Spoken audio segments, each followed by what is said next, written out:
Mackenzie Thompson, and it's side by side for the lead, and Daniel Santos will take the lead of the Grand Prix, and this track is not easy to be consistent, and a dive bomb there for Eamon Aspear, and you know what? That is gonna seal the deal for the battle for third. Maxos, this is epic racing between these top drivers here, battling for the win. This is what the championship could firmly look like. They are now able to overtake. It looks like it's 3 wide as they head into Tarzan. It's going to be a hard aim and a spear down the outside, trying to hold on for dear life, trying to continue to make this thing a Spirit Racing 1-2.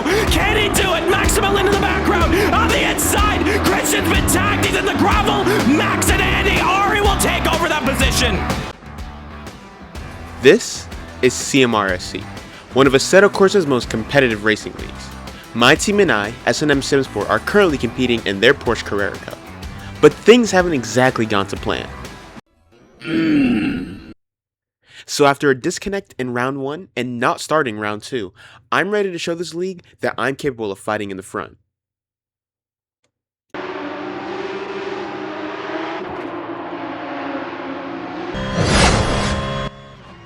Okay, so here we go with my third qualifying lap, which is my fastest lap of the weekend actually. To be honest, there's not much to say about this lap, so when I'm done talking I'm just going to let it play, and I'll have timestamps if you want to skip it. The lap was a 206.667, which surprisingly put me in P12. It was my fastest lap of the weekend, and it was only good enough for P12, so I think that just goes to show how competitive the racing here is, but that's enough for me. Enjoy the lap.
Okay, so we're on to the rolling start, sat in P12, and there's some pretty commendable drivers all around me.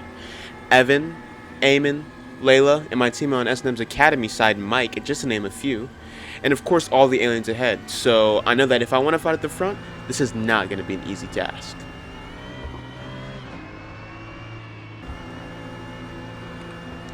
On to the start-finish straight now, just waiting to go green. And we go green. My goal here is to get tucked behind Tiago and just survive the first lap. Everybody got a pretty good start, as you can see, so I know the turn's going to be hard to see.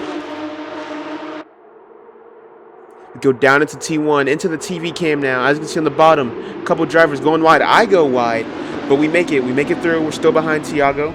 We want to keep going. As you can see, Evan Steinberg, Dominic, they both get ahead. We're side by side with Tiago now, down into turn 3. We make it through. Alexander off to the left side. He's off, but we're going to keep going side by side with Evan now. So what you're going to see here, and as you're going to see through a lot of this race, I have some really good top speed. As you can see, we're side by side at the beginning, halfway through and down to T5 now, and we're completely ahead of Evan. But tires are cold, so I know going down to this turn, I don't know what to do. You see, I hesitate on the brakes, and then I solidify my braking. We still end up being a late breaker. We get ahead of one. No, we don't get ahead of him. Almost ahead of Dominic. We're almost 3 wide now going to turn 6, but they both get ahead. Dominic, though, into the back of Evan. I gain both of those positions now, so I'm in a good spot. Up ahead now is going to be Thomas and Eamon Asabir, and that's my next goal because the gap behind is pretty big now as they go into the sand. For some reason in Assetto Corsa, the sand just slows you down so much. So now I have my goal up ahead, and I'm going to start fighting. During a battle, it's so easy to lose time, so you're going to see into these turn 9 and 10. I'm just edging a little bit. I'm gaining time now on Eamon and Thomas. Into the kink now, the gap is decreased by a tenth or two. I'm only 6/10 behind, but as you're going to see up ahead, Anna Adam is off at the kink, and he goes into the grass, so that's another position for me. Somehow is able to recover and continues the race, so good on him. But we're going to skip ahead a little bit. On to lap 2 of racing now. I'm chasing down Eamon and Thomas. Down into turn 1, they're still side by side. As you can see, that's an opportunity for me to gain time. I'm getting closer and closer as we go down into turn 3. After this turn, heavy braking, obviously in Assetto Corsa, always brake hard with the ABS. I'm right behind them. I'm right on Thomas's tail.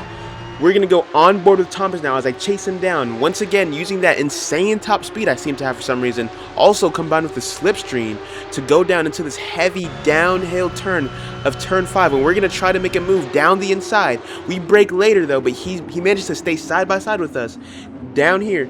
So I don't go too hard. I know Thomas personally a little bit, so I don't want to kill him into turn 6 as well. I hesitate. You see, I let off the brakes. I let him keep the position. We're only 44 minutes of racing in. There's 46 minutes left. I know I'm going to have opportunity later in the race to make a move. So we just keep going now. Down into turn 8, if I'm not wrong. I don't know the turns too well at Road America, but I lose a little bit of time there. But like I said, it's competitive league, but I'm not esports level yet. So I know that if I gain time or if I lose time, mistakes will be made, and I'll have an opportunity to make them back.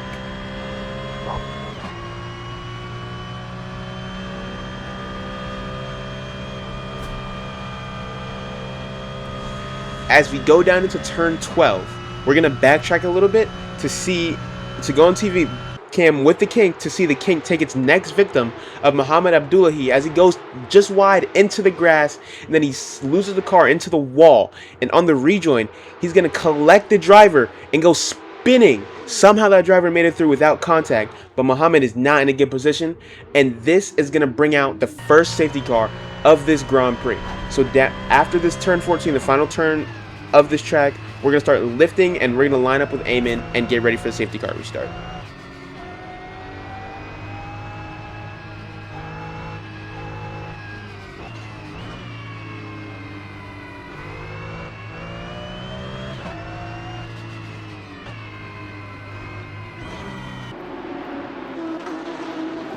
We'll hold off.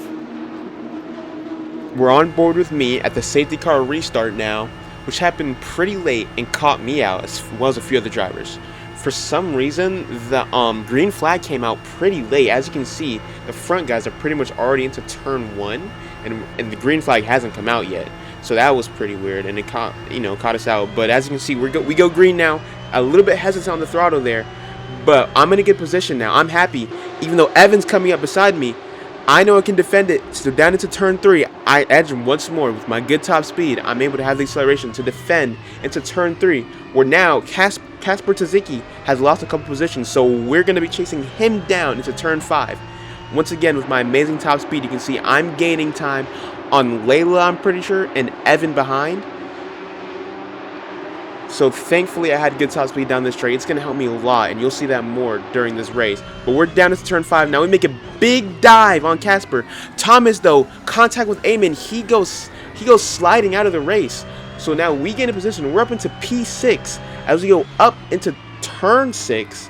And now we're chasing Eamon and Oleg, who's not my teammate for this championship, but someone who I know is a part of my team. I know he's a great driver, and I know, as you can see in the top left, all the drivers ahead of me are drivers that are I respect a lot, because I know they're all fast drivers. So I know the task ahead to defend against Evan Steinberg behind and catch up to all the drivers ahead is not going to be an easy task.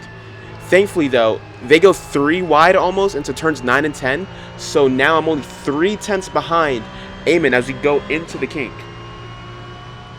Oleg, though, as you're going to see up ahead, he's battling Mackenzie. He goes wide off into the Kink. The Kink almost takes the next victim, but he saves it. Good for me, though, because I get another position. We're P5 now into T12, and now we're chasing Eamon.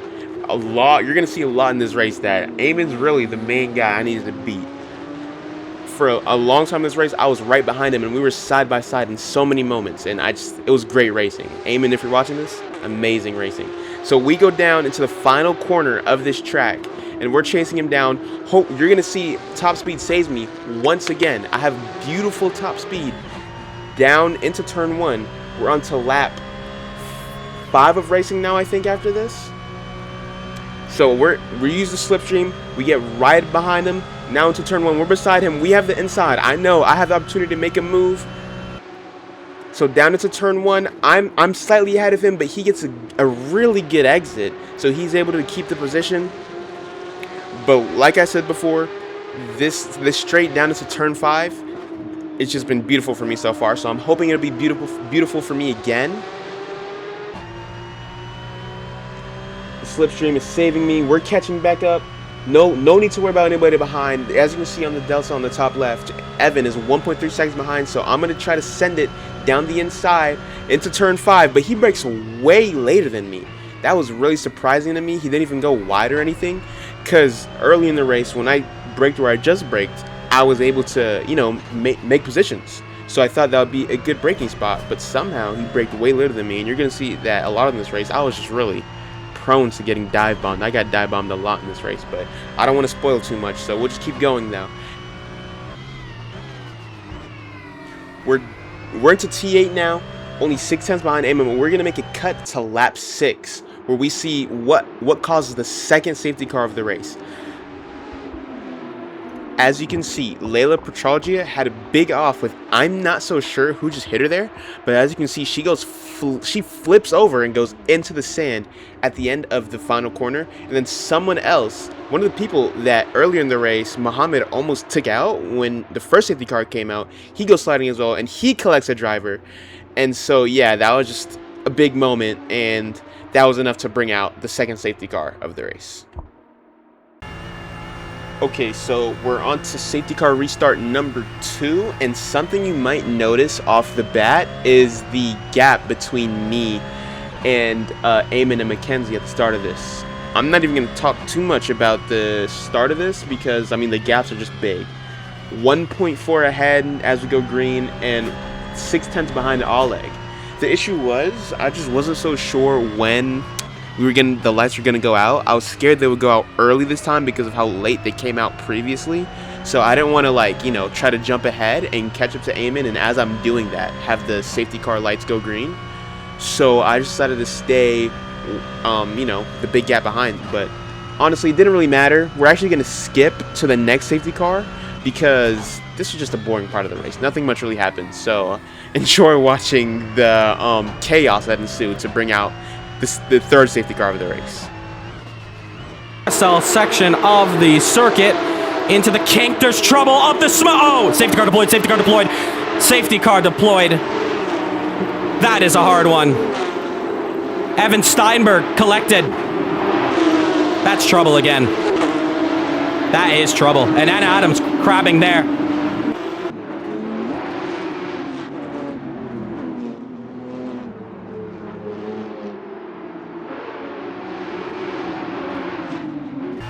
Okay, so it's lap 11 now, and we're all into the pits. Almost everybody. Majority of the people are into the pits. There's a couple people who you're going to see. I'm not so sure if they just chose not to pit for the race or if they had pitted earlier and just benefited. But the majority of us pit. The race leaders pit, I pit. The people who I'm trying to battle against pit. So that's the most important thing. The safety car really just blessed all of us with not having to worry about pit entry times or anything like that, because the majority of us are on the same strategy. So we go into the pits, we get a full, not full set, but we get a new set of tires and we get enough fuel to finish the race. And let's see how we do on the safety car restart. And let's see, I'll tell you now, this is the final safety car of the race. So let's see how we finish this race after the safety car, with everybody on mainly the same strategy. It's raw pace against raw pace.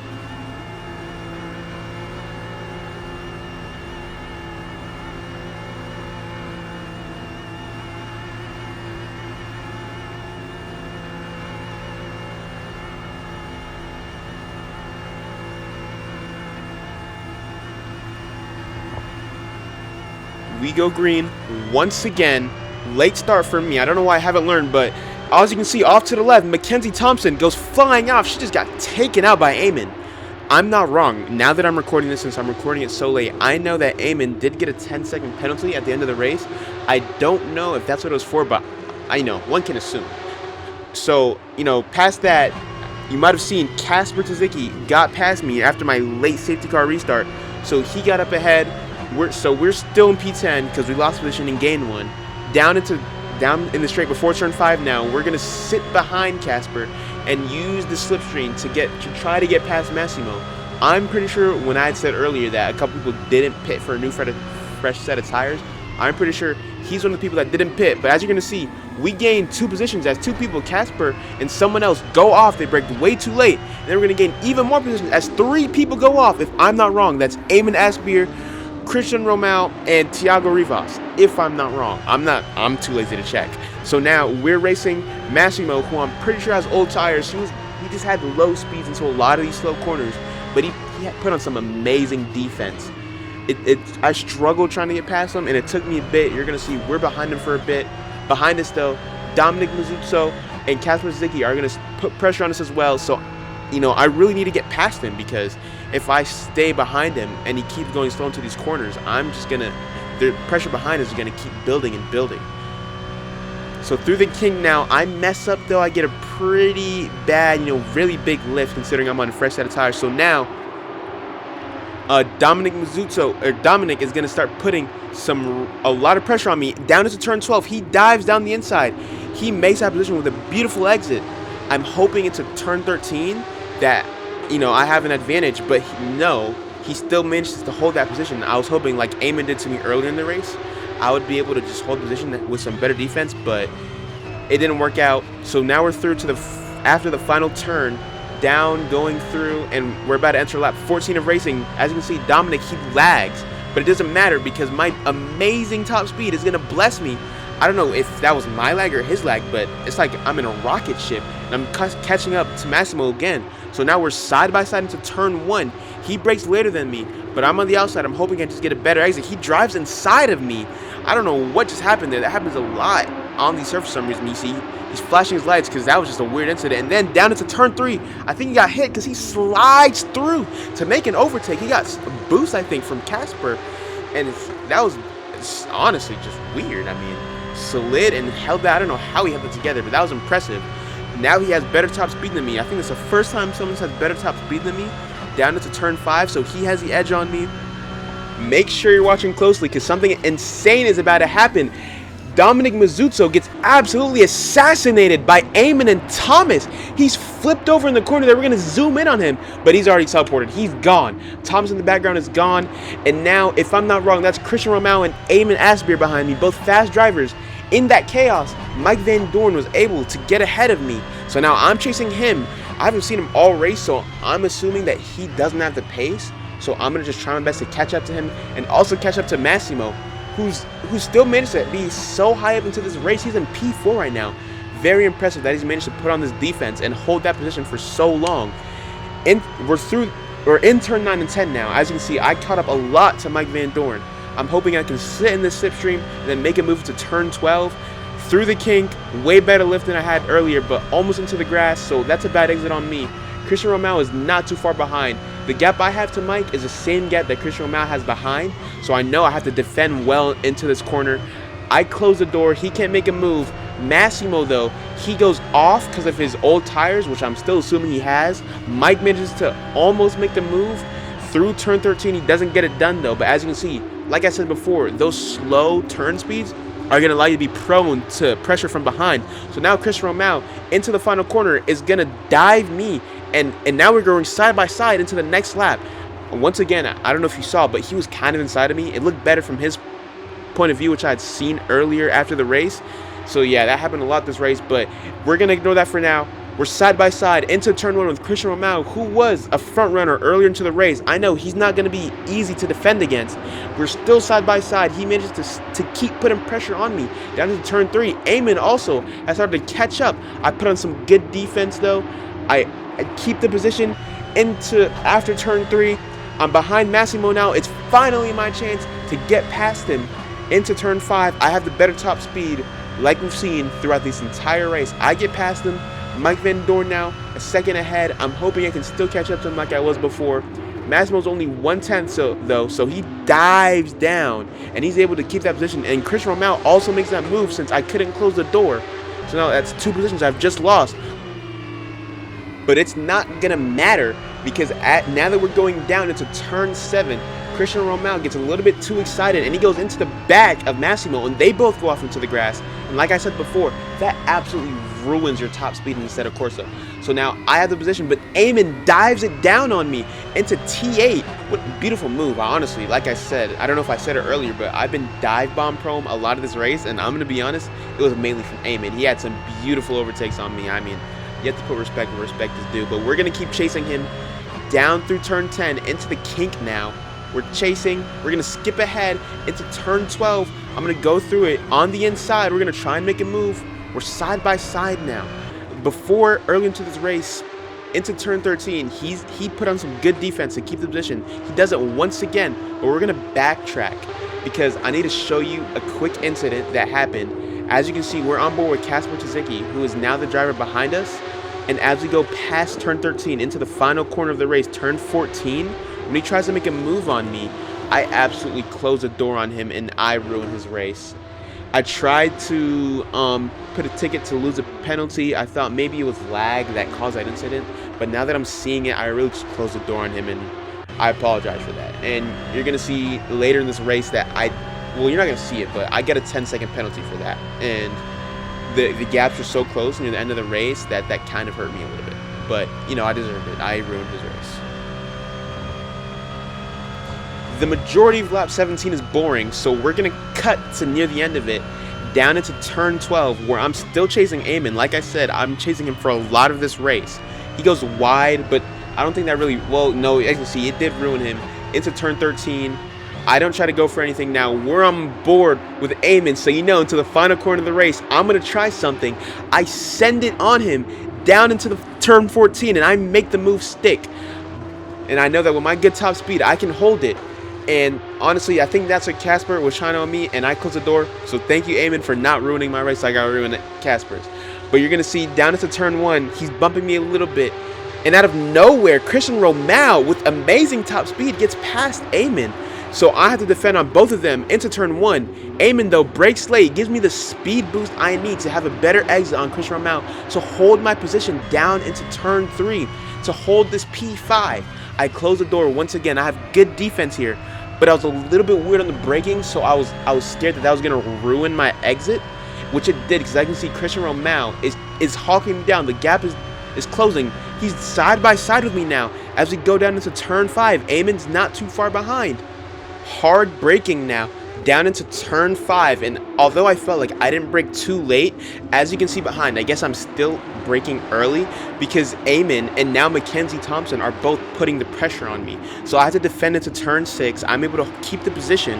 Hopefully I can defend it as well into turn 7. It's not a very easy turn to overtake unless you hit somebody. So I keep it clean there. And into turn 8, where I've been dive bombed a couple times, he sends a move on me. Once again, Eamon with his beautiful dive bombs. Or honestly, at this point, I don't even know if they're dive bombs, and maybe I'm just braking early, but I need to worry about that later because into this long turns of turn 9 and 10, Mackenzie is now trying to put the pressure on me, but I have a better exit because of my good top speed, and with the slipstream, thanks to Eamon, I'm able to hold the position, but I need to keep holding it down into turn 12 because we're getting close to the ends of this race. As you can see, we're in overtime, but we're going to make a cut real quick to another story in the race because I just wanted to shout out Alexander Habak for, you know, doing amazing in this race and almost finishing on the podium. But that's also not the main reason why I wanted to shout him out, because he goes off, and I need to show you how I gained another position before the end of this race. So right now, we are currently holding P6 thanks to his little incident. And my main goal now is to hold off Layla for the remainder of this race. As we come up, we are going to enter, I don't even know what lap, but what I do know is that it's the final lap of the race. So this is really all or nothing. I tried to make a move on Eamon, but I didn't really see the inside as a viable option. So I tried it on the outside for some reason, and obviously he's going to defend that because, you know, he's braking later than me. So, I mean, I guess I was pretty stupid on my part. but I'm going to try it again into turn 3. I brake a little bit later. We're side by side, but he has a better exit, so I'm not able to make the move there either. I'm hoping maybe, but then as you can see, I don't know if it's lag. You know, top speed lag's been affecting top speed all race, so he's kind of glitching. But still, we're side by side down to turn 5. For some reason, it still doesn't click in my brain that I need to brake late. So he brakes later, and Mackenzie also brakes later, and now Mackenzie is going to take the position from me. And now we're side by side to turn 6, but she brakes later once again. I mean, I really don't know what happened in the end of this race. I mean, I was on for P5, and now I'm just throwing it away. But I hit hit Mackenzie a little bit into turn 7. And down to turn 8, I brake later, but it's not going to matter as she puts on good defense. And I know I'm not going to be able to make a move into turns 9 or 10 or into the kink. Maybe into turn 12, but I'm going to be honest. As you can see, Anna Adam, he is right on my tail. So my main goal now is just, you know, bring it home in P7. Like I said at the beginning of this video, I didn't start round 2, and I lost my original P7 finish at Spa. So coming home in P7 at Road America is not going to be a bad result at all for me. So down into turn 12, I don't send it or anything. I mean, there's no opportunity for me to do it anyways, because Mackenzie and Eamon have gotten the edge on me. They're 5 tenths ahead. Anna Adam, though, only 2 tenths behind, so I know I need a really good exit out of the final corner here, and hopefully I can use a slipstream to hold the position. I get it's a good turn, decent. I don't know if Anna Adam made a mistake, but it's 4 tenths now into these final stages of the race. As you can see him behind, he's gaining a little bit, though, with the slipstream, but it's not going to be enough, so I come home to finish this race in P7. You know, I can't really complain. I did really good for this race. I showed myself that I can battle in the front. I don't know what happened in the end stages. I couldn't brake late enough. My brain didn't switch on and tell me that I need to start braking late. So I kept getting dive bombed by Eamon, and more importantly by Layla, which cost me a P6 finish. And so yeah, that sucks. But as I said before, that contact with Casper and that 10-second penalty, now that the official results are out, I did finish this race in P9. I'm happy, though, that I was able to take the checkered flag in P7, and that just shows that in the future, I'll be able to battle with the front runners.